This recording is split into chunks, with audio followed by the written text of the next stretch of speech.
the suburbs of Andover, a small market town in Hampshire, and nestled within a new housing estate, the John Hanson Community School. Like all other secondary schools, the Year 7 students here face that difficult challenge of transition. Moving from a cosy small primary school to a large building with just under 1,000 pupils is never easy. But this school has its own host of guardian angels, a team of 22 peer listeners providing help for the new arrivals. Younger students will feel very, very secure in going up and asking them for help and asking them if they are worried about anything, because they're not going to be laughed at, they're not going to be taken lightly, they are going to be taken seriously. John Hanson's pioneering work with peer listeners lies at the heart of their approach to being an emotionally healthy school, backed up by a full programme of work on sport, physical fitness, diet and food. But just 6 years ago, they were in a far from healthy old building the other side of town. We were very fond of the old school, and there are many students who are very fond of the old school, but it was built in 1928 for 80 people. And when we left the school, there were 900 and something people. The old building was overcrowded, it was old, it really had seen very much better days. We seized the opportunities given by a brand new building to redefine the school's ethos. So, a new building and a new healthy ethos, based on UNICEF's 3 R's, rights, respect and responsibility. Seen here in action as they train future peer listeners. What's your problem? The Year 9 and 10 pupils effortlessly become Vicky Pollard clones as they role-play the wrong way to listen. Oh my God, I didn't even know I had this background on my phone. And discover the right We way. can come back here after, have another conversation and just see how things are going. Right. Yeah? Does that sound a good idea? Yeah. Okay. Firstly, did anybody notice anything about body language, body position, chairs or whatever? Yes, Katie. Yeah, she had a soft voice and her body language was really good and she explained things really well. Often a child will go up to a peer listener and will just talk. And they don't need to the listener doesn't need to give any advice. They're actually encouraged not to give advice.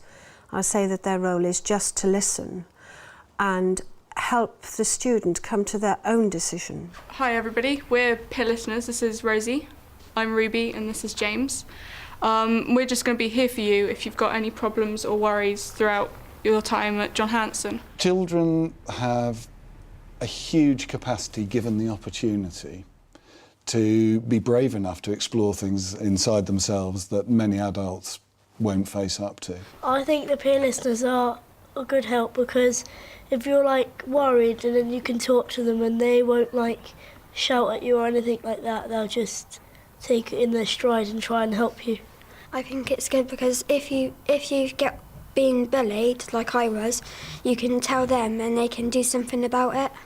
Anybody else? One of the greatly underrated sides of it is what it does for the peer listeners themselves and the confidence with which young people who otherwise might not have had that sort of opportunity to be upfront about their feelings, to explore their education in quite a profound theoretical level with adults they've never met before, shows that I think it's done huge things for their own self-esteem. I think it's quite good because I feel like I'm making a difference. I think it will help me in my further career, so whatever job I do in the future, it will give me more communication skills. When a peer listener goes up and talks to someone, like if they're just sat there alone, then it like boosts their confidence and then they won't be afraid anymore.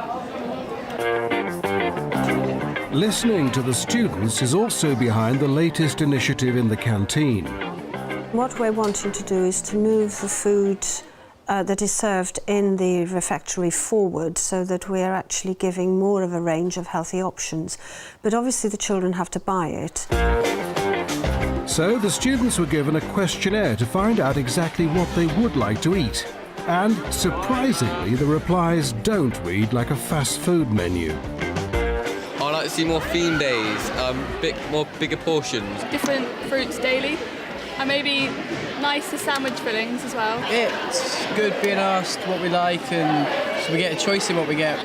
And they've cut down the chips, and they've brought in jack potatoes and fish cakes and wraps, which are really nice. Children need to have effective nourishment, there's no question of that.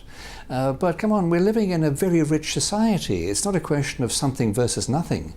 It's a question of the quality of what they do get.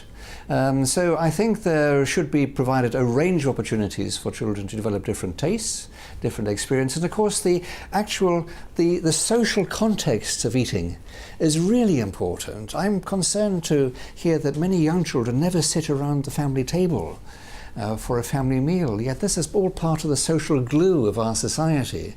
And so as well as having good food in schools, I think we need to have an appropriate surrounding for them to have that food, to encourage social interaction and sharing of ideas.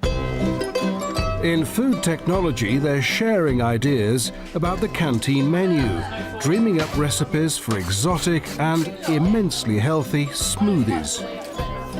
They're looking at a nutritional database on the computer, and they're producing a nutritional printout to look at the kind of nutritional values of the fruits that they're using today. I need to know how to get that. What we hope to do is we hope to sort of introduce them to different variety of foods so that they actually enjoy and that they will then go home and make.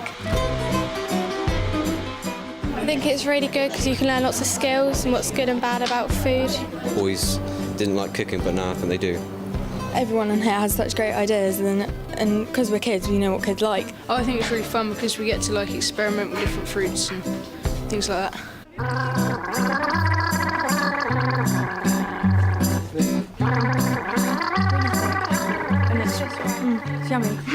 Nos projets sur la forme. Oui, la forme. Qu'est-ce qu'on mange et qu'est-ce qu'on boit? Just to remind you, what we're trying to do is you're trying to produce a presentation for the class and to take out into the rest of Year 9 to show what's good and what's bad for your health. Here at John Hanson, they've even managed to blend healthy eating into a French language class. Bon pour la santé. Une pomme, de la minéral, des carottes, des jus d'orange. Qu'est-ce que tu manges? Une banane. C'est bien ou c'est mauvais? Bien. We love talking about frogs' legs and snails, of course, because they think that's all the French eat. But yes, we have looked at statistics to do with things like obesity, and we will be going on to look at things to do with smoking and drinking and drugs in France. To begin with, they felt it was quite daunting from a language point of view, particularly when we were reading articles on childhood obesity in French and things like that. But they've really taken to it, and they're really enjoying using the language and actually working with it. Right, referees, can I have the results, please, as soon as possible?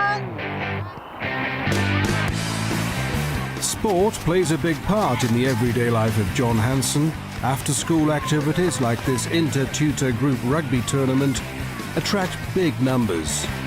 Very often, nearly half the schools stay on for some form of sport. The kids absolutely adore sport within this area because they actually achieve an awful lot from it. And they can see that achievement, they can see themselves improving.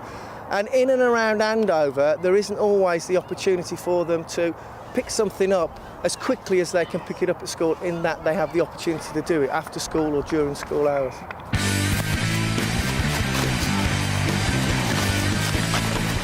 We just give out a piece of paper, they organise their team. I've got some sports studies boys that are competent at rugby refereeing the game. They enjoy it and the kids actually respond very well to them. And that theme of students doing it for themselves is echoed in the school's latest dance production.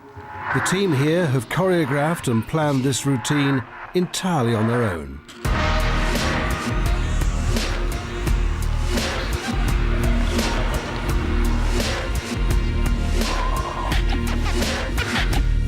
It's been a little bit of a nightmare sometimes. It's been quite hard mixing some of the boys that haven't danced before into the girls that have been quite experienced. Had people quit. One person quit. Yeah. I mean, Elliot here today he's only just started. He's come on pretty quick, which is good.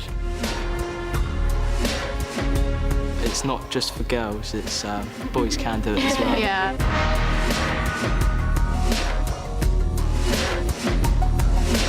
Now, as a responsible adult who cares a lot about young people, you've come to my party, that's the amount of alcohol you're going to be given by me. I can stand and give them statistics till the cows come home. It will have no effect. I can stand and say, you must not do that. I do tell them what the law is in one of the lessons. They won't listen to me. But having to have physical hands-on things of how they could react if they were in a situation has such an immediate impact. So, in this PHSE lesson, the students don beer goggles to give them a vivid impression of a blurred, boozy night out. Right, now I want you to walk towards me.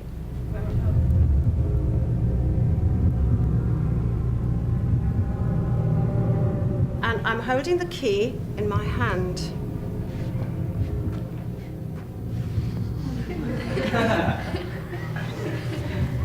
Okay, now the lock is here. Oh dear. You've got to put the key in the lock.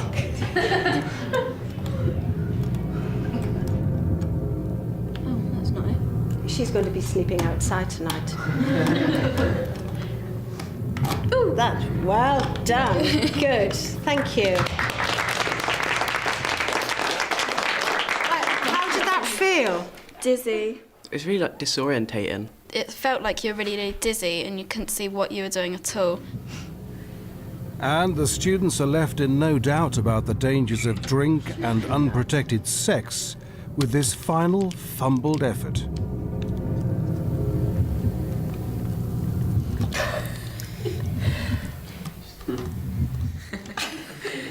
That's perfect. That's all wrong.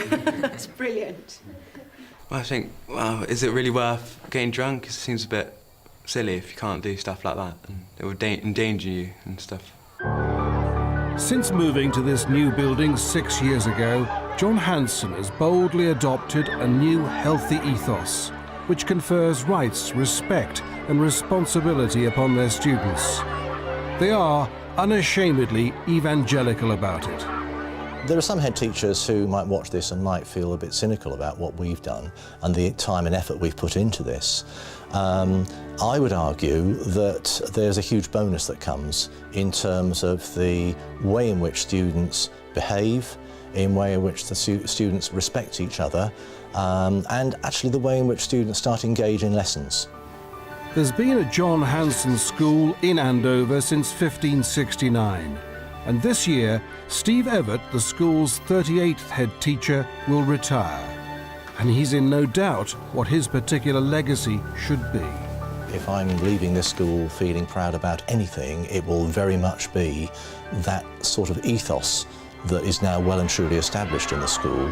I think we've convinced people that what we've got here is quite special.